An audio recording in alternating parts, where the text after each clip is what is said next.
Prabowo sendiri sudah menjadi bagian dari permasalahan Papua kalau dia terpilih menjadi presiden. Kalau betul gitu ya, faktor geopolitik, faktor intervensi asing, sebut saja. Siapa? Tunjuk hidungnya. Apa dari lembaga negara mana atau negara mana? Agak pesimis kalau Papua menjadi lebih baik. Kita mulai. Beberapa tahun terakhir, tren kekerasan meningkat di Papua. Sementara masalah keadilan dan HAM masih belum terselesaikan sehingga konflik terus berlanjut. Pertanyaannya, apa strategi yang Anda akan siapkan untuk menyelesaikan masalah HAM dan konflik di Papua secara komprehensif? Waktu menjawab 2 menit dimulai dari sekarang. Masalah Papua adalah rumit karena di situ terjadi suatu gerakan separatisme. Dan gerakan separatisme ini kita sudah ikuti cukup lama.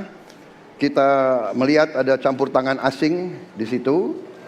Dan kita melihat bahwa kekuatan-kekuatan tertentu selalu ingin Indonesia disintegrasi dan pecah. Untuk itu memang masalah hak asasi manusia itu menjadi sesuatu yang harus kita utamakan, dan diantaranya juga kita harus lindungi seluruh rakyat Papua, karena di situ kelompok teroris sekarang itu menyerang orang-orang Papua sendiri, rakyat yang tidak berdosa, perempuan, orang tua, anak kecil yang tidak bersenjata diteror oleh kelompok teroris separatis ini.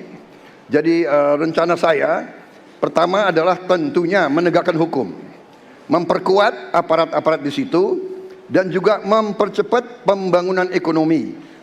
Dan Presiden Joko Widodo adalah Presiden di Republik Indonesia yang paling banyak ke Papua. Paling banyak ke Papua. Kalau tidak salah sampai hari ini beliau sudah lebih dari 19 kali ke Papua.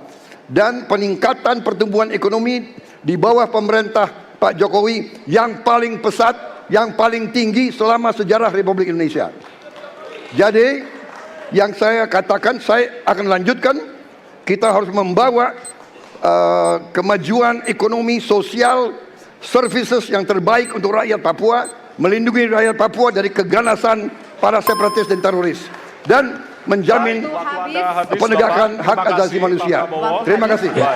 Dan selanjutnya, ya, jadi kalau dari paparannya Prabowo terhadap pertanyaan mengenai kondisi Papua, dari jawaban dia sebenarnya dia sudah menggunakan tonton yang negatif ya. Kemudian dia udah dari awal dia sudah melabel bahwa ini ada masalah yang rumit. Betul, ini rumit, tapi juga ada semacam blaming gitu. Blaming, kemudian dia tiba-tiba langsung menyimpulkan bahwa ini ada intervensi asing gitu.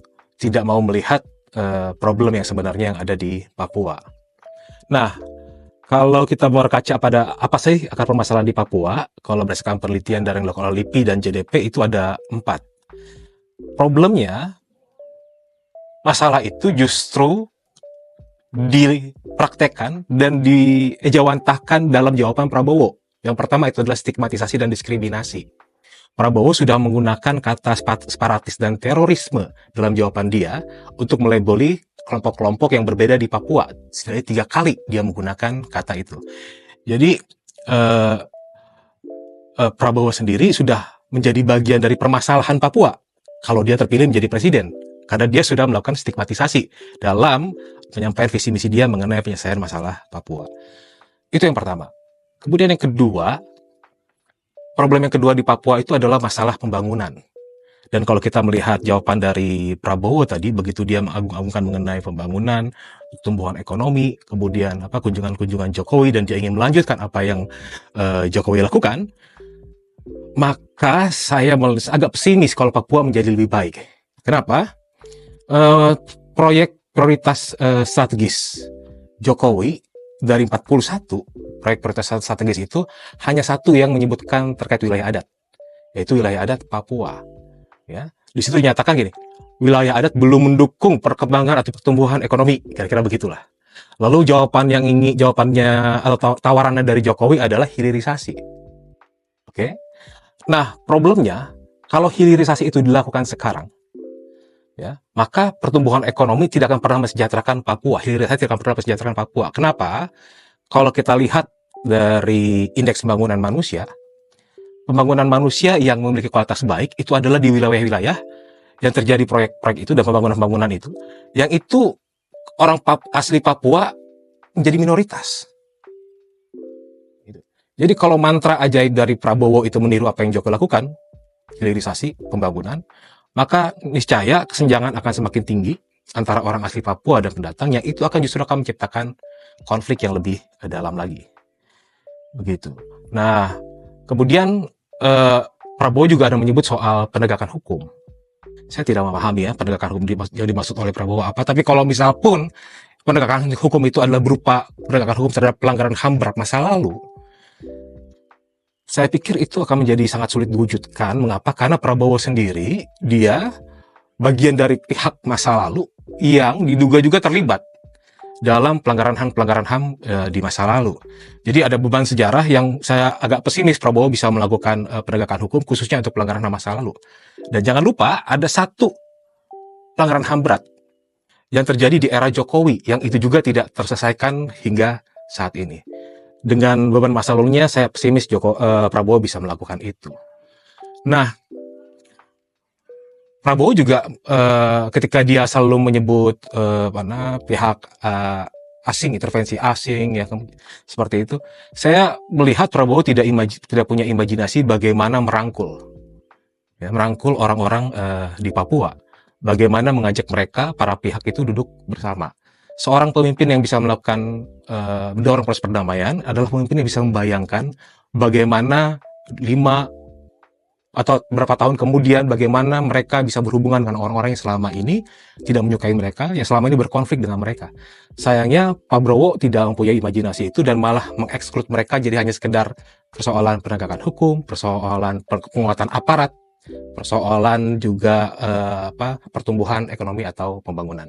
Karena dialog menurut saya menjadi sesuatu yang penting agar seluruh kekuatan yang ada di sana, seluruh kelompok yang ada di sana bisa duduk bersama untuk menyelesaikan itu. Itu menurut saya roots masalahnya. Pertanyaan saya simpel saja.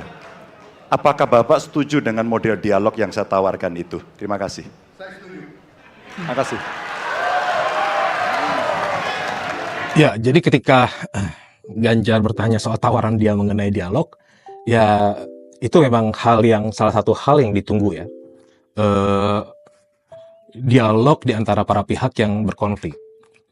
Kalau kita kembali mengingat akar permasalahan Papua, selain tadi saya bilang soal stigmatisasi, diskriminasi, kemudian juga ada soal pembangunan yang tidak adil, kemudian yang ketiga ada pelanggaran HAM masa lalu, yang kalau pelanggaran HAM itu tidak bisa didialogkan, sama yang keempat itu adalah mengenai sejarah.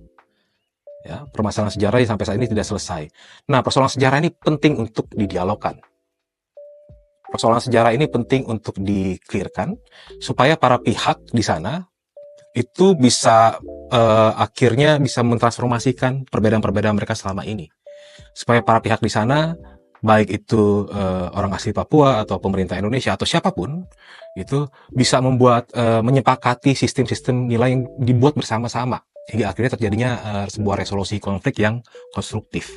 Nah, dialog ini adalah jalan masuk untuk menuju terjadinya resolusi konflik yang konstruktif. Masalahnya bukan kekerasan.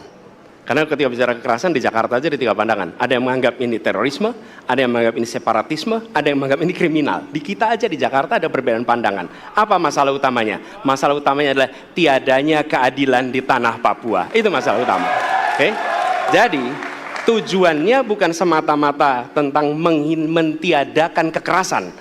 Karena damai itu bukan tiada kekerasan, damai itu ada keadilan. Itu prinsip utamanya. Nah, jadi caranya bagaimana? 1, atas semua peristiwa pelanggaran HAM yang terjadi dilakukan tindakan penyelesaian hingga tuntas. Oke? Yang kedua, mencegah terjadinya pengulangan dengan memastikan semua yang bekerja di Papua memahami bahwa yang harus dihadirkan bukan tidak ada kekerasan tapi keadilan. Yang ketiga, melakukan dialog dengan semua secara partisipatif. Terima kasih. Baik, terima kasih. Terima kasih. Dan selanjutnya kami persilakan. Ya, ini sepertinya tim briefingnya Anies bekerja ya. Calon presiden Anies, dia mengutip sebenarnya yang dia maksud itu adalah soal ada namanya negatif peace, ada namanya positif peace. Nah, negatif peace itu ngomong soal hanya ketiadaan kekerasan. Ya, jadi ada sebuah konflik, eskalasi kekerasan adalah kemudian menjadi tiada kekerasan. Tapi kalau kita ngomong soal positive peace, itu adanya rekonstruksi atau restorasi hubungan dari para pihak itu kemudian menjadi lebih baik dan mereka akhirnya bisa saling berdiskusi mengenai bagaimana mereka ke depan memenuhi kebutuhan semua, memenuhi kepentingan dari semua pihak. Nah, kalau di Papua, dalam konteks Papua, kalau kita ngomong kekerasan sudah terlalu dalam. Kalau kita lihat itu ada direct kekerasan secara langsung, tapi juga ada kekerasan yang sifatnya struktural melalui peraturan perundang-undangan, dan juga yang ketiga itu ada kekerasan sifatnya kultural. Jadi ada permasalahan konflik budaya juga yang membuat proses dialog itu akan menjadi sangat penting. Tapi dialog juga tidak boleh hanya menjadi sekedar gimmick. Dialog itu bukan dengan orang yang setuju, gitu. Bukan orang yang dengan setuju dengan pemerintah.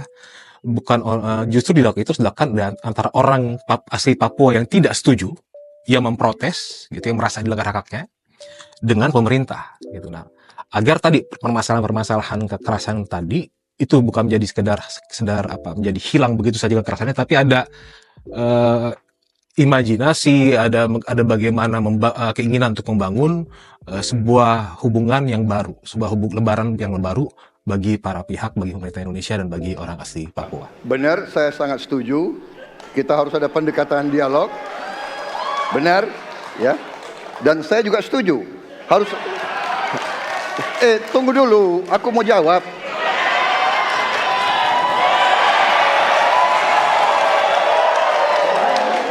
Jadi, benar keadilan. Benar sekali, harus ada keadilan. Tetapi saya mau mengatakan, tidak sesederhana itu, Pak Anies. Ada faktor-faktor lain, Pak Anies. Ada faktor geopolitik, ada faktor ideologi. Inilah yang masalahnya tidak gampang, ya. Tetapi saya pendapat kita harus tegakkan keadilan. Kita harus dialog. Ini masalah bangsa. Ini harus kita, semua kekuatan harus kita rangkul. Baik, waktu habis. Iya, persoalan konflik itu rumit gitu. Tapi juga tidak akan pernah selesai kalau kita tidak mencoba menyelesaikannya. Dan salah satu cara menyelesaikan itu adalah bukan dengan sekedar mencari kambing hitam. Kalau kita menjadi pemimpin kemudian kita mencari kambing hitam hanya dalam menyelesaikan konflik, ya nggak akan pernah selesai konfliknya. Kalau betul gitu ya, faktor geopolitik, faktor intervensi asing, sebut saja. Siapa? Tunjuk hidungnya. Apa, dari lembaga negara mana atau negara mana? Tapi itu bukan menjadi yang utama. Yang menjadi utama yang ada di hadapan kita. Siapa itu? Orang-orang asli Papua yang ada di Papua. Bagaimana pemerintah bisa menjangkau mereka? Bagaimana pemerintah bisa memberikan keadilan buat mereka? Bagaimana pemerintah bisa menyelesaikan masalah perut penting, ya? Tapi konflik itu ada juga masalah hati. Gitu. Jadi nggak bisa hanya sekedar masalah perut saja diselesaikan, hatinya juga selesaikan dengan dialog. Gitu. Nah, kalau kita hanya sekedar mencari-cari kambing hitam pihak luar, ya kita nggak akan pernah maju, masuk berpikir untuk atau menyiapkan program bagaimana berdialog dengan orang Papua. Gitu. Sayangnya memang proses debat kemarin itu tidak bisa mengelaborasi ya, mengimajinasi apa atau mimpi apa atau visi apa dari para pemimpin, dari para calon pemimpin ini. Gitu.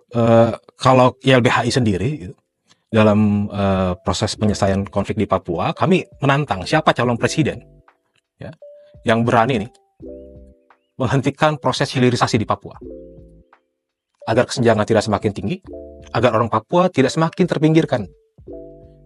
Sembari itu dihentikan, ya, siapa calon presiden yang berani menghentikan itu dan kemudian memfokuskan semua program pembangunan pada pembangunan manusia Papua, peningkatan kualitas manusia Papua, pendidikan. Berikan jeda waktu untuk penghentian eksploitasi alam, dan selama jeda waktu itu dilakukan untuk memperbaiki, untuk meningkatkan kualitas pendidikan orang Papua. Tapi itu juga harus disepakati dan diputuskan bersama-sama orang Papua. Hingga nanti kapan akan dimulai proses pemanfaatan sumber daya alam itu diputuskan bersama dengan orang Papua, dan bagaimana melakukan pemanfaatan itu, siapa yang berperan, itu disepakati bersama dengan orang Papua. Dalam kondisi orang Papua sudah berdaya, dalam kondisi orang Papua sudah memiliki pengetahuan, dan juga sudah mampu membuat keputusan-keputusan yang itu bisa menjaga keberlangsungan mereka dan berpihak kepada kepentingan mereka. Sayangnya dalam debat tadi malam itu tidak keluar dari capres manapun. Yang kedua, selain tadi stop eksploitasi, kemudian peningkatan kualitas, siapa calon presiden yang berani berdialog dengan orang-orang yang berbeda, dengan orang-orang yang selama ini menentang pemerintahan Indonesia? Siapa calon presiden yang punya cukup kerendahan hati untuk mendengarkan, ya, untuk menyediakan telinganya, untuk merekam semua, menerima semua ingatan-ingatan buruk yang orang Papua miliki mengenai Indonesia, untuk memberikan perspektif lain bahwa ada orang Indonesia, ada calon pemimpin Indonesia yang juga punya imajinasi yang baik bagaimana orang Papua, bagaimana Papua ke depannya bisa jadi lebih baik lagi, bisa jadi selesai permasalahan konflik dan keadilan bisa hadir untuk semua pihak.